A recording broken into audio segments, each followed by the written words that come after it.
मृत्यु के बाद 13 दिनों तक क्यों अपने ही घर में रहती है आत्मा, हर कोई जानना चाहता है। वीडियो में आगे बढ़ने से पहले हमारे चैनल होम विचार को सब्सक्राइब कर लें ताकि आने वाली कोई ऐसी ही जानकारी आपको मिल सके। आखिर क्यों 13 दिनों तक आत्मा अपने ही घर में रहती है? बता दें कि गरुड़ पुराण में इस बारे में विस्तार से बताया गया है। जब किसी व्यक्ति की मृत्यु होती है तो यमराज के यमदूत उसे अपने साथ यमलोक ले जाते हैं। यहाँ उसके अच्छे और बुरे कर्मों का हिसाब होता है और फिर 24 घंटे के अंदर यमदूत उस प्राणी की आत्मा को वापस घर छोड़ जाते हैं।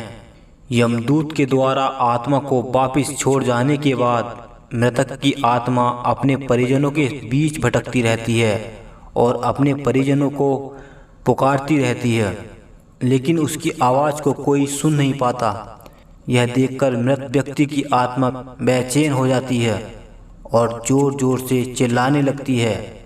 इसके बाद आत्मा अपने शरीर के अंदर प्रवेश करने की कोशिश करती है, लेकिन यमदूत के पास बंदिश होने के कारण वह मृत शरीर में प्रवेश नहीं कर पाती। इसके अलावा गरुड़ पुराण की माने तो जब यमदूत आत्मा को उसके परिजनों के पास छोड़ जाता है तो उस समय उस आत्मा में इतना बल नहीं होता कि वो यमलोक की यात्रा तय कर पाए।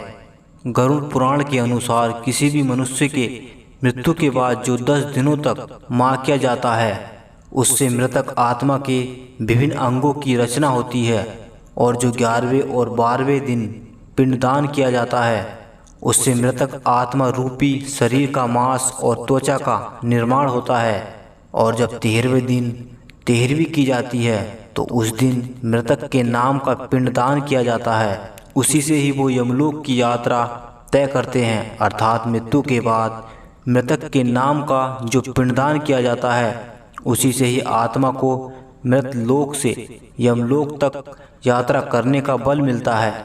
इसलिए ही गरुड़ पुराण में बताया गया है, जब किसी मनुष्य की मृत्यु हो जाती है तो उसकी आत्मा 13 दिनों तक अपने परिजनों के पास घर में भटकती रहती है और उसके बाद आत्मा मृत लोक से यमलोक की ओर निकल पड़ती है, जिसे पूरा करने के लिए उसे 12 महीने यानी 1 साल का वक्त लगता है। इतना ही नहीं, मान्यता के अनुसार 13 दिनों तक मृतक के नाम का किया गया पिंडदान उसके 1 वर्ष के भोजन के समान होता है। पिंडदान न किया जाए तो क्या होगा? इसके अलावा बता दें, अक्सर लोगों के मन में ये सवाल भी जरूर आता है कि अगर किसी मृत व्यक्ति के नाम का पिंडदान नहीं किया गया तो क्या होता है। तो दोस्तों, आपको बता दें कि इसका भी वर्णन गरुड़ पुराण में किया गया है। जिस मृतक व्यक्ति का पिंडदान नहीं किया जाता, यमदूत उसे 13वें दिन जबरदस्ती घसीटते हुए यमलोक की ओर ले जाते हैं और मृतक व्यक्ति की आत्मा को इस दौरान काफ़ी कष्ट उठाना पड़ता है। इसलिए हिंदू धर्म में मनुष्य की मृत्यु के बाद 13 दिनों तक पिंडदान करना आवश्यक माना गया है। इसके अलावा आपको बता दें कि 13वें दिन परिजनों के द्वारा मृतक व्यक्ति के नाम का जो भोज करवाया जाता है, अगर वह कर्ज लेकर किया जाए तो मृत व्यक्ति की आत्मा को शांति नहीं मिलती।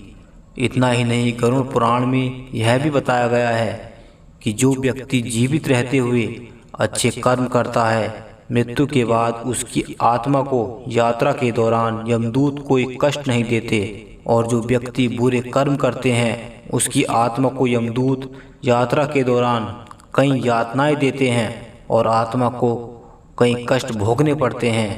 जय श्री राधे राधे।